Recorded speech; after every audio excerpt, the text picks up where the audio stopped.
Nada, muchas gracias por acudir. En un León que arde en fiestas, pues la verdad, ocupar una estación de tren pues es algo muy de agradecer por quienes hemos organizado esto.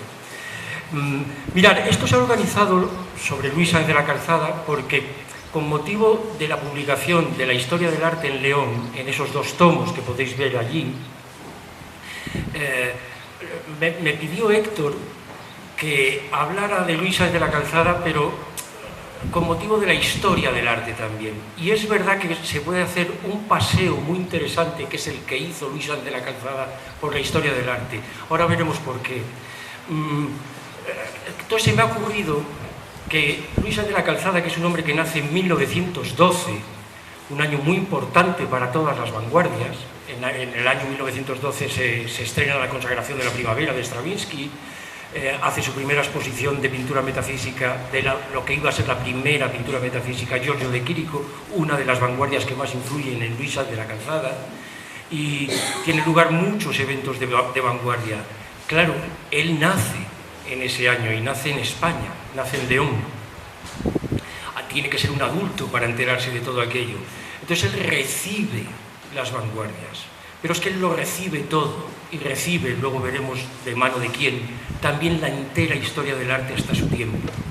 Por eso y luego él produce. Yo en el libro primero que me encargó Luis García y que editó Héctor Escobar, en el primer libro digo una frase que es muy para un institucionista. Luis Sáenz de la Calzada se educó en la Institución Libre de Enseñanza, en la Residencia de Estudiantes de Madrid. Y digo una frase que es una frase muy institucionista: importa lo que se recibe, importa cómo se recibe y después importa lo que se destila. Esta frase, el otro día un experto en detectar plagios en tesis doctorales y cosas, me dijo que es una frase que se está usando mucho en los trabajos. Esto de la inteligencia artificial va a ser una cosa, yo creo que para tontos al final, pero es una frase que se plagia, porque debe de acomodarse a muchos ámbitos, entre ellos al de esta propia conferencia. Bien, pues importa lo que se recibe. Él se educa en la Residencia de Estudiantes y allí, de la mano de José Moreno Villa, recibe las vanguardias enteras, las que se produjeron el año en el que nace, en el año 12, incluso anteriores, y luego el nuevo retorno al orden que hay después de la Primera Guerra Mundial, que es importante y muy importante para algunos españoles. Para nuestro primer, quizás, vanguardista, aunque sea de una vanguardia implosiva en León, que es Modesto Cadenas. Estuve el otro día, que hacía muchos años que no iba, en Málaga. Málaga ha reinaugurado su museo municipal, ahora en un excelente edificio y con un esfuerzo económico importante, y hay una entera sala dedicada a la pintura de José Moreno Villa, que tanto ha influido en Calzada. Yo tuve la alegría inmensa de verla el otro día y de reconocer temas y maneras y hasta credos estéticos de Luis en la obra de José Moreno Villa, que muere en el exilio en México, pero ahora esa obra está en el Museo de Málaga y excelentemente bien expuesta. Bien, él recibe estas vanguardias y él recibe también, y también de mano de José Moreno Villa en la Residencia Estudiante, el instructor, él cena con los alumnos, él come con los alumnos, él imparte conferencias, él no es propiamente profesor, pero imparte conferencias y les guía por los museos de Madrid, y también se suscribe a revistas internacionales que van trayendo todas esas vanguardias a Madrid. Eso es lo que recibe Luis Sáenz de la Calzada, y él el paseo por la entera historia del arte, vanguardias incluidas, lo hace en los años 20, 30, sobre todo en los primeros años 30, que es cuando él tiene más actividad ahí. Ya sabéis que Luis Sáenz de la Calzada estuvo en La Barraca como actor y disfrutó mucho de todo aquel movimiento. Estuvo con García Lorca, en fin, él aprovechó mucho su tiempo allí mientras estudiaba medicina. Bien, recibe eso y luego él en el futuro va a empezar a hacer obra. Pero la obra que él hace no es propiamente original, no es un impulso creativo inmenso, es un paseo que él va dando por la historia del arte, es como un comentario. Esta primera imagen que proyecto aquí es, la parte de arriba es la marca de un editor muy famoso en el Renacimiento, es la marca emblemática. Cuando digo emblemática es porque me refiero a lo que es un emblema. Un emblema en el Renacimiento es una imagen presidida por un mote, normalmente en latín, y una explicación luego. Esta unión de imagen y literatura es algo que va a acompañar también siempre a Calzada. Este Aldo Manuzio, veis que es un ancla y un delfín, una cosa que frena y aquieta y una cosa que se acelera. El mote latino es festina lente, semper festina lente. El semper es este círculo que veis al principio, siempre apresúrate despacio, sería el consejo. En el segundo libro que me encargó Luis García, que es el análisis pictórico, está esta imagen, y debajo de esa imagen están los ex libris que él utilizó, que siempre es el mismo, pero con 3 variaciones distintas, que las veremos ahí, que hacen referencia a ese emblema, y también está este discurso sobre lo emblemático. Aparte, el texto introductorio del libro está hecho por capitulitos, y cada capitular del capitulito, estas iniciales más pronunciadas, yo hago y marco un F.E. festina lente. El libro está lleno de secretitos de estos que son muy de Moreno Villa, muy de Luis de la Calzada y muy míos, porque todo se recibe, depende de cómo se recibe y luego cómo se investiga. Vamos a estar en eso todo el rato. ¿Vale? Bien. Esta unión que él la recibe de Moreno Villa. ¿Por qué la recibe de Moreno Villa esta unión de la literatura emblemática, de la imagen vinculada a un texto? Porque Moreno Villa es archivero.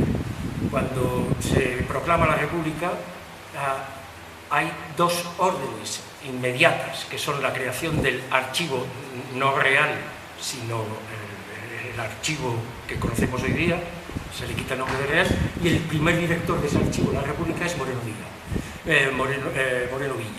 Moreno Villa va a estudiar toda la literatura emblemática y va a transmitir eso a los estudiantes de la residencia de estudiantes.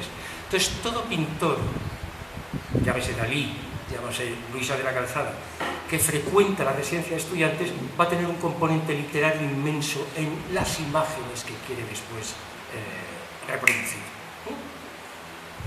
Bien, debajo de ese semper festina lente de Aldo Manuzio, este editor del Renacimiento, están los ex libris de él.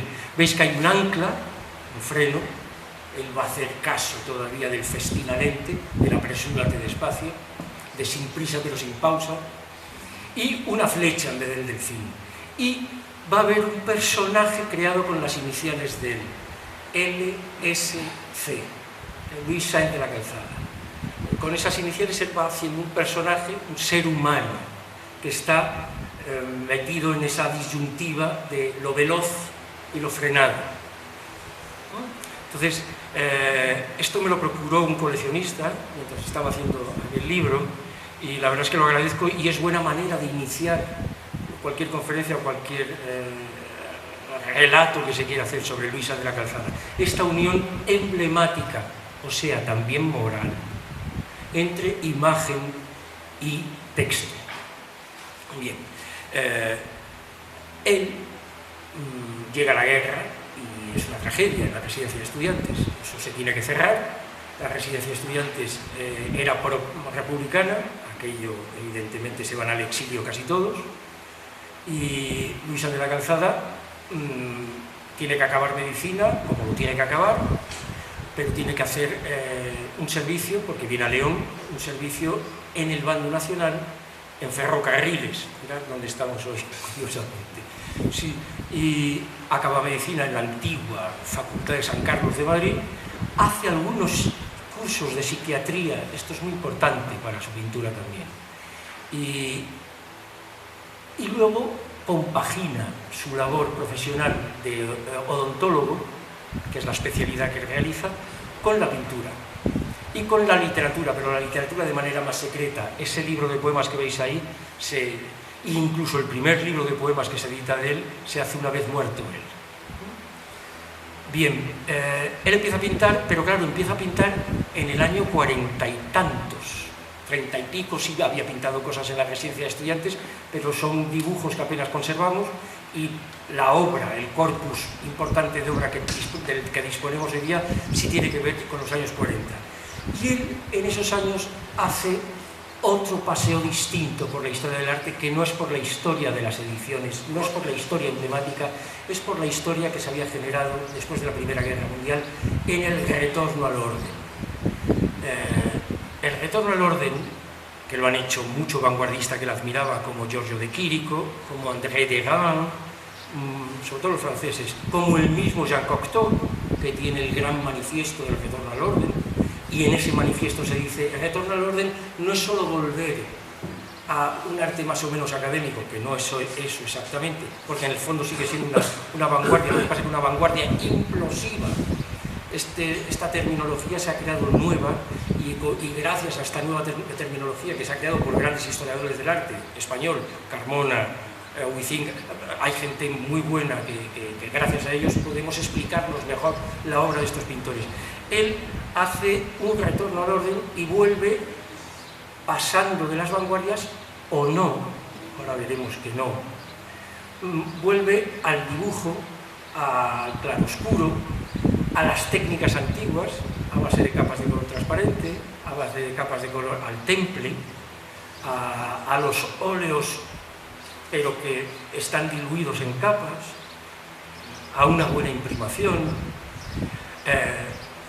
En el fondo, sí están debajo también las vanguardias explosivas. Es decir, aunque vemos este Arlequín, uno de los grandes temas que él trata, los seres mediadores los trata mucho, los arlequines, los ángeles, los seres que son mediadores entre varios mundos o entre varios estados psíquicos, como el Arlequín. Eso él lo tiene, quizás por sus estudios de psiquiatría.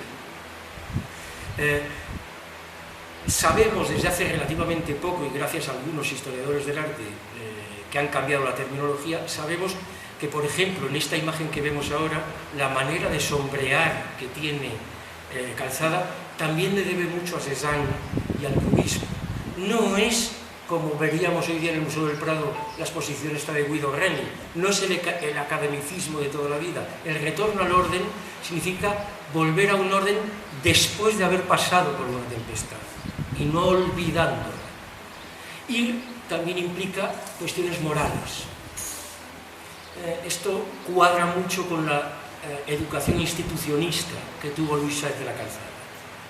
Esto parece que estaban en el exilio, pero luego se enmascararon y ocuparon puestos de élite en la España de los años 40, 50, 60, 70, y hoy hay todavía nietos y bisnietos de aquellas generaciones que han dado el relevo, digamos, intelectual.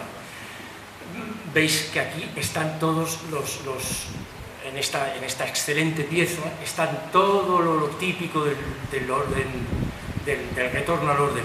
Veis ese caminito serpenteando, este interior-exterior, muy del retorno al orden, como lo había sido de la pintura metafísica, de Quirico.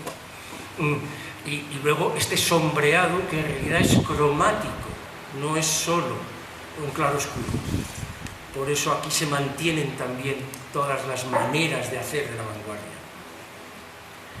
Mirad, esta es una pieza del año 38, este es un cuadro que le tuvo especial cariño tanto Luis como su mujer Maruja.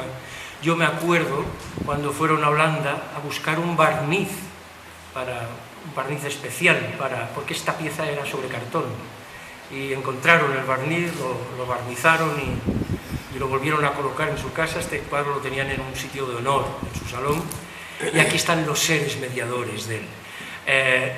Vuelvo a decir lo mismo de antes, la manera de hacer el sombreado y todo tiene que ver con la derivación cromática vanguardista, pura y dura.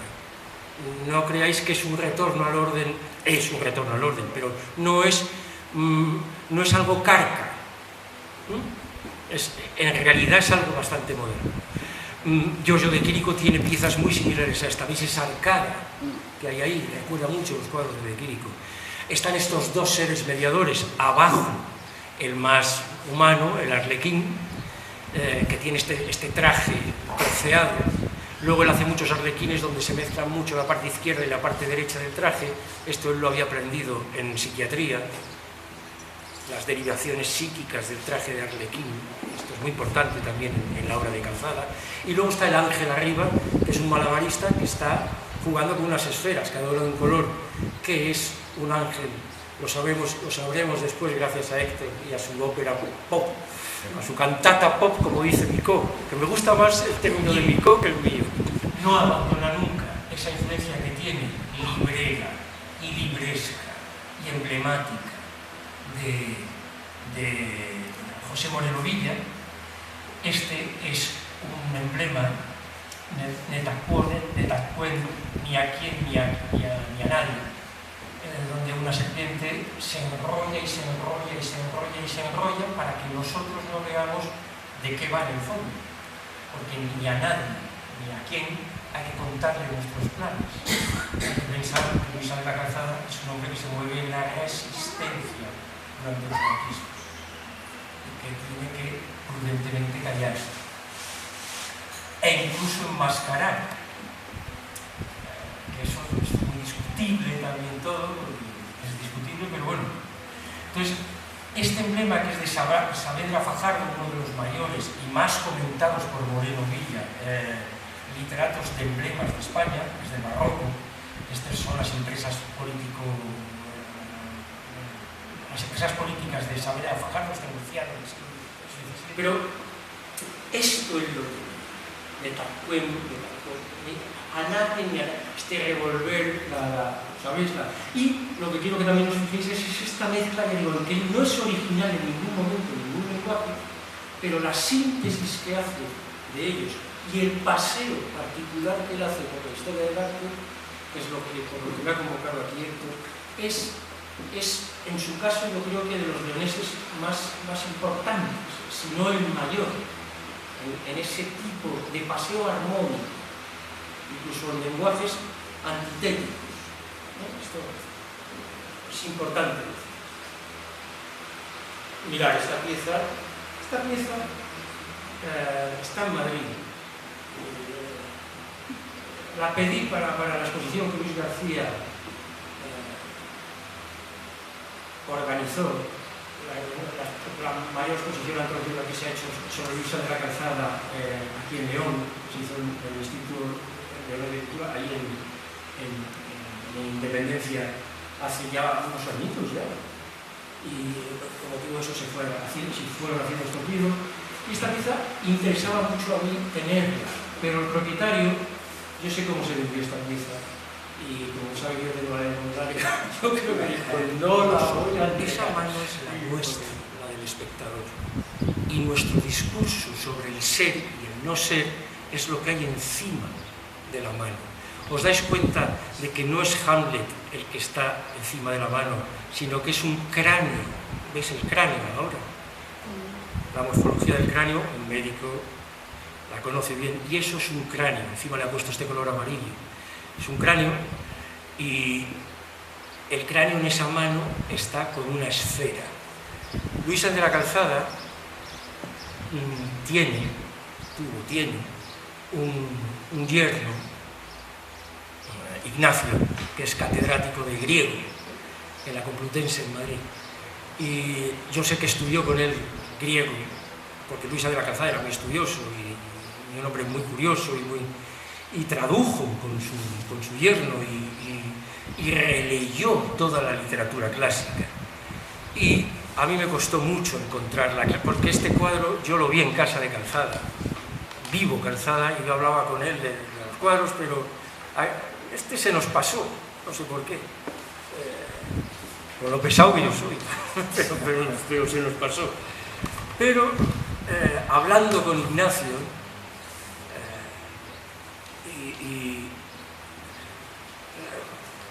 Ignacio me reveló una cosa muy interesante. Dice: ¿sabes qué hace ahí esa esfera?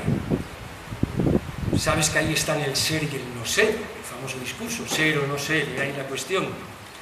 Bien, el no ser, desde luego, es la calavera, es esta muerte, es este consumirse, este no ser.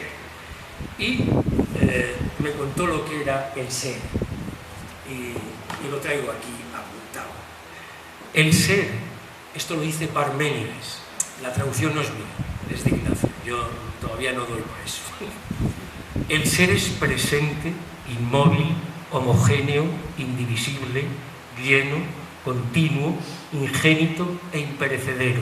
El ente es, nos dice Parménides, una esfera sin huecos de no ser.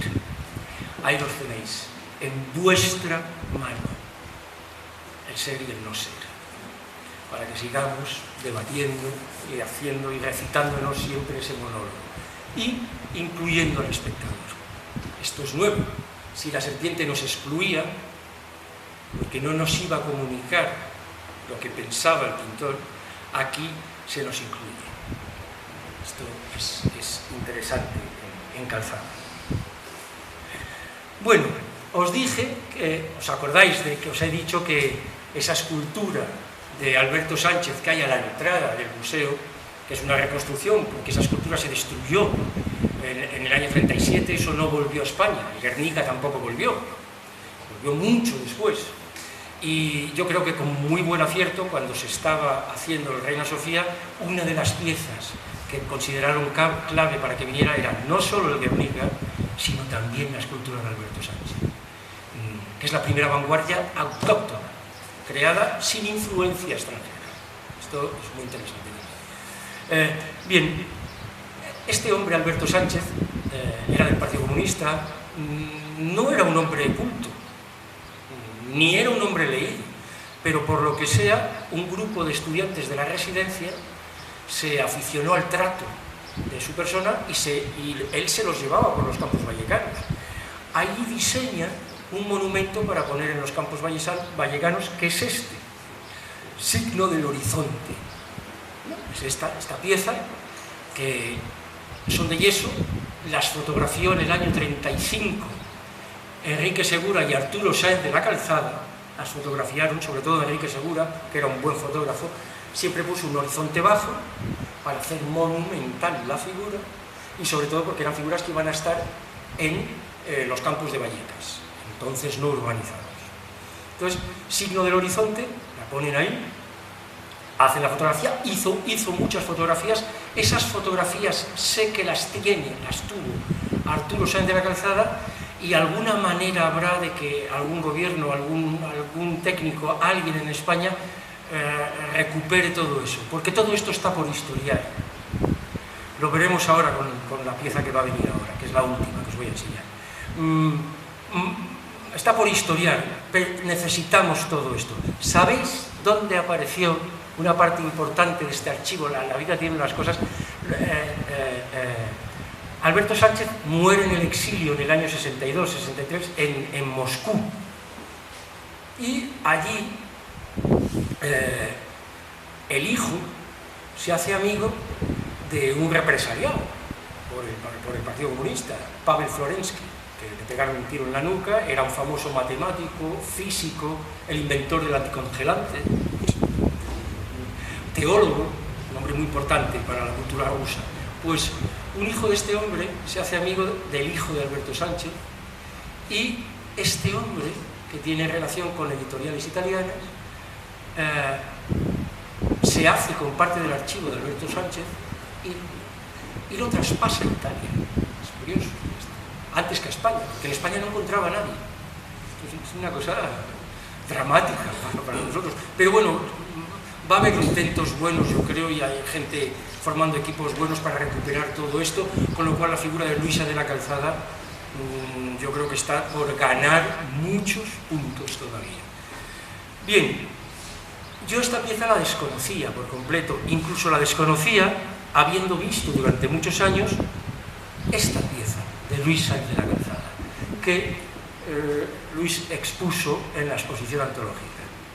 Esta pieza, veis que es lo que acabamos de ver antes, destruido y reconstruido. Ese yeso que acabamos de ver, la maqueta de antes, está rota y rehecha en esta pieza. Esta es una pieza que tenía en su casa, que no había manera de vender, porque era muy fea, yo me acuerdo que decía todo el mundo que era muy fea, y que esta pieza tenemos la suerte de que está en León. Por cierto, el otro día me llamó el director de la Fundación Díaz Caneja, porque la quiere, leyó los libros estos, la quiere para hablar de esta época, de Alberto Sánchez. Quiere esta pieza, y el propietario la ha dejado, la compró en términos buenos, la ha dejado, no tiene miedo de que pase nada, la ha dejado y está ahora en Palencia. Por eso digo que va a haber mucho movimiento. Ayer, que curiosamente fue el aniversario de la muerte de Luis Sáenz de la Calzada, hablé con una de las hijas porque se acaban de descubrir unos dibujos en vanguardia implosiva neoclásica, hechos en el año 40 sobre batallas en la guerra. Interesante, me ha enviado uno, interesantísimo, Luis, muy interesante. Eso, algo habrá que hacer. Bien, pues esta pieza que estaba ahí era tan fea que no se vendía. Bueno, yo doy con esto, de acuerdo, y dije, Dios mío, pero si es este, él trataba a Alberto Sánchez, él iba por los campos con él. Entonces, él controlaba las fotos de Arturo Sáenz de la Calzada, su hermano. Entonces, pudimos exponer, ¿verdad, Luis?, esta pieza ya con la genealogía formal de la pieza. Entonces, estamos contentos de ello y la verdad que la cosa es buena. Bien, ¿qué hace Calzada resucitando piezas? Porque también hay mucha pieza de la Escuela de Vallecas resucitada por él. ¿Te acuerdas, Luis, que teníamos muchas piezas familia, tal, que eran todas de la escuela? Era la Escuela de Vallecas hecha en el año 70, 80.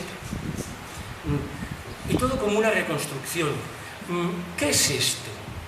¿Una reconstrucción? ¿Qué es esto? ¿Un remake? ¿Llaman ahora? ¿Qué es esto? ¿Nostalgia? ¿Qué es esto? Es arte. ¿Qué caracteriza a Luis Sáenz de la Calzada para que él piense que una obra de arte se hace así también? ¿Con quién dialoga y para quién es esta pieza?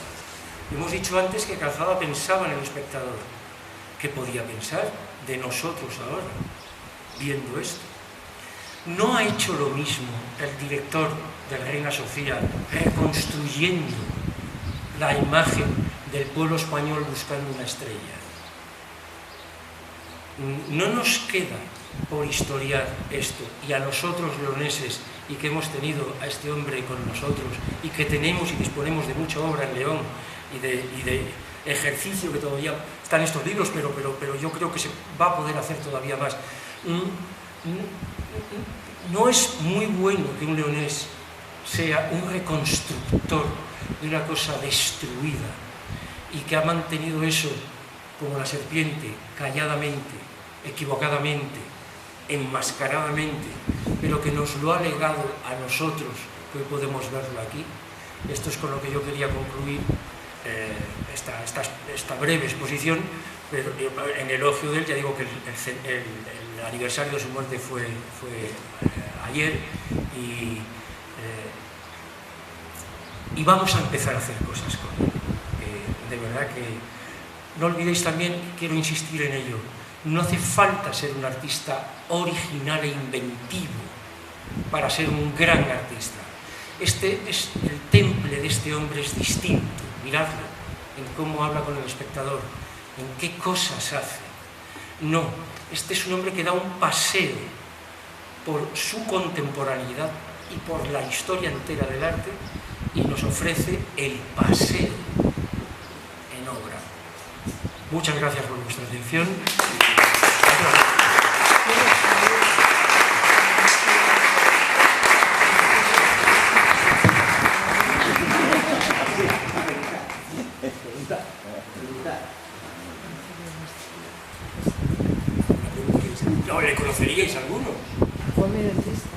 Claro. Y te dejaba, además, te empezaba un empaste, por ejemplo, y te decía, cuando te duela me lo dices. Claro, yo chillaba antes de que me doliera.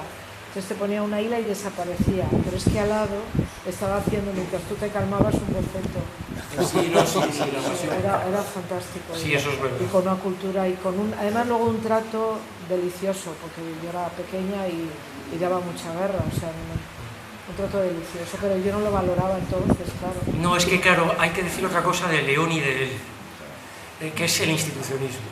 Aquí está la Fundación Sierra Pambley, Claro. que bueno, ha mantenido, pero ha mantenido y ha publicado algunas cosas y tal. Yo acabo de venir de Málaga. Fui a la Fundación Vélez Málaga, María Zambrano. En Málaga fui también a 2 o 3 sitios que había que ir buscando cosas, no exactamente de calzado, pero sí de la Institución Libre de Enseñanza.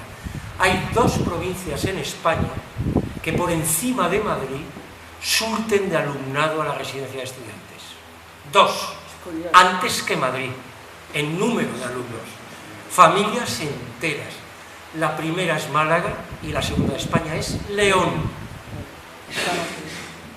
Es curiosísimo. Es curiosísimo. Pues Carlos